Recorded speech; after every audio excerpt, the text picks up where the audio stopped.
Well, this was informative. Honestly, this episode was almost tiring to watch. Applejack was sitting there lying left and right. There was a whole bunch of cover stories, a lot going on. As a plotline, though, I'd say it worked fairly well. But, as with many flashback episodes, I think there's a lot to cover. So, because there's so much to cover, I guess I will start from the beginning. Alright, to start off with, I had absolutely no expectations. Honestly, since I'm so not caught up with the series right now, I'm not able to go on Equestria Daily and wait with you guys to say, oh, what's the next episode gonna be? Instead, I just have to download an episode that's already aired, already been hyped for, and already been over with, and I just have to see what it is. Actually, I've been sort of trying to simulate the feeling of excitement and hype recently by going to Equestria Daily and pulling up the episode synopsis and stuff like that, you know, so that I can get some kind of idea of what the episode might be like before I watch it. But frankly, I think it's unnecessary. Maybe I should just go in blind with all the episodes until I'm actually caught up. Either way, I at least like to know the title before I watch it. Where the Apple Lies. Honestly, I did not think that the title was going to be so literal. I really didn't have any expectations except for the fact that it was probably going to be an Applejack episode. Though my expectations switched when the episode began, and then I thought maybe it would be about Apple Bloom. But in the end, I was right, it was an Applejack episode. Now, what I really didn't expect is that it was a flashback episode. And in my opinion, flashback episodes are so juicy. Rather than making something new happen, it gives us some insight as to what already happened.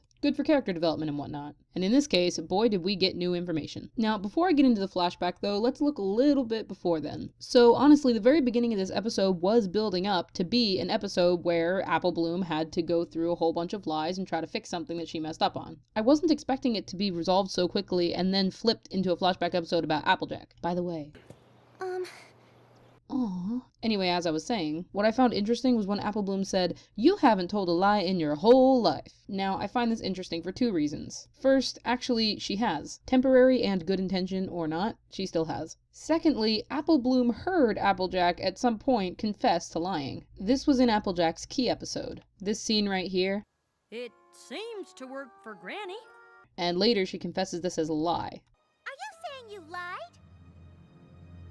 I am. Now, that episode was weird for me because I don't think Applejack lied. She told the truth, she just didn't tell the whole truth. Or rather, I think everything she said was definitely the true truth, but she still didn't give them the information they needed to know, which was, hey, this stuff is actually fake, regardless of whether it seems to work for her or not. She led them to believe something different, but she didn't outright give them false information. So even though she misled them, she did not lie to them. So when Applejack actually gave them that information, I thought, wow, you go, writers, for actually making Applejack say something that's not a lie, even though she's trying to hide something. I mean, yeah, she's not supposed to be hiding anything, but if she's going to, at least she didn't lie while doing it. How clever! But nope, apparently they were intending to make that a lie, even though it actually wasn't, in my eyes at least. Anyway, sorry, I'm rambling. The point is, Apple Bloom did hear Applejack say, I lied. And it wasn't just something tiny, it caused quite a bit of trouble. So it's just strange that Apple Bloom would forget about that in this moment. But it could just be a blanket statement. I digress. Anyway, moving on. So, weirdly, it never even occurred to me that either Big Mac or Applejack would be running the farm someday. So even though it's kind of obvious, the fact that this was brought up is kind of neat. And looking at the characters for a second, Applejack's main style is really interesting. And the reason I say this is because I've noticed that some MLP merchandise actually has her with two pigtails. Probably because they like to make things symmetrical because it's easier on the modeling. But what's even more interesting is that if you remember, she actually didn't have her mane styled like this in the Cutie Mark Chronicles episode back in season 1. When she was a younger filly, apparently younger than the CMC, she still had her mane in just one ponytail to the side. So it's like when she was a baby, they put her hair in two pigtails, then she grew, and then she put it just in one ponytail, then she changed her mind again, and then back to what it is now. So just a really interesting thing that I noticed. Also, I feel like Big Mac's hair kind of shows this rebellious teenager phase, and his attitude when he talks really shows that kind of thing too. Speaking of Big Mac, so he liked to talk a lot.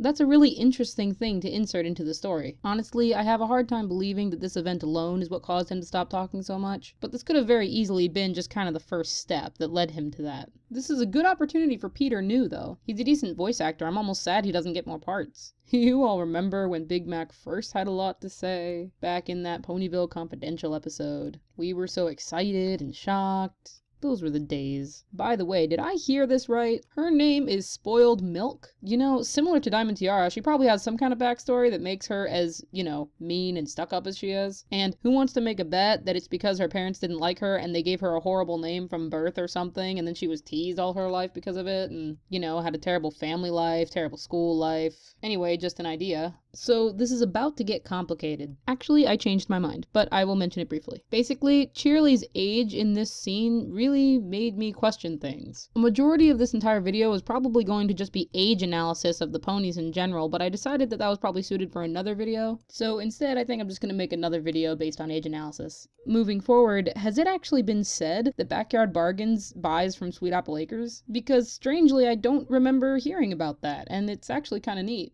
So actually, just a couple things. First, if you look in the background of the hospital, dang, some of these ponies are really hurt. I mean, I don't know what happened to that guy. And is that Screw Loose? Because that looks like Screw Loose. And this pony has such a sad look on his face. What is he being told? I actually find it really interesting that his horn is bandaged up and simultaneously the very front of his mane is shaved. I mean, when you really think about it, whatever the doctor's telling him can't be good. As this friendly little children's episode is going on, I'm sitting here thinking of this pony being told, I'm sorry, you can never use magic ever again. You are forever crippled and unfortunately this cannot be fixed. I mean, when you really think about it, it could be a very sad situation. And then there's that little filly in the background with her wing all bandaged up, and she's being talked to by a doctor with this smiling face. You know, like the doctor's still trying to keep her happy and everything considering she's a kid even though she just broke her wing or whatever. Then of course you have Derpy here with her eyes all bandaged up. And another interesting thing is that if you look really closely, she's actually using the same model as Applejack, which stays consistent with when we saw her as a filly in Pinkie Pride saying that she is around the main 6's age. Don't believe me? Find some screenshots and measure yourself. Using a screenshot of Applejack from this episode,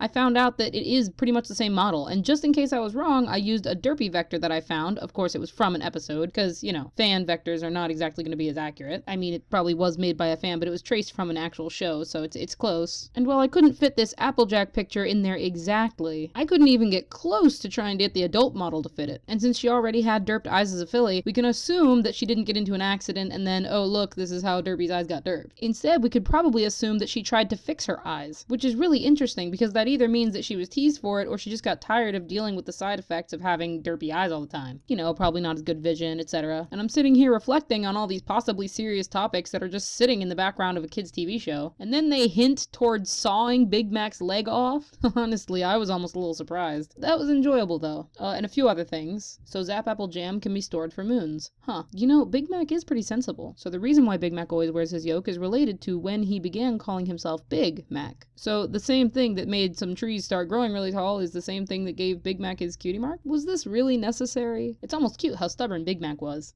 So many Applejack faces in this episode are gold. She looks legitimately worried and terrified. And then this kind of thing is just really funny. Also, now we know a disease that can get to apple trees, which is apple blight. Yay. And I'm almost kind of disappointed that we didn't see like a Gregory house pony or something. Anyway, that just about wraps it up, I guess. Tell me what you guys thought. Good things, bad things, analyses, things that I missed. And I'll see you guys later. Yay for another video that was uploaded within a reasonable time frame.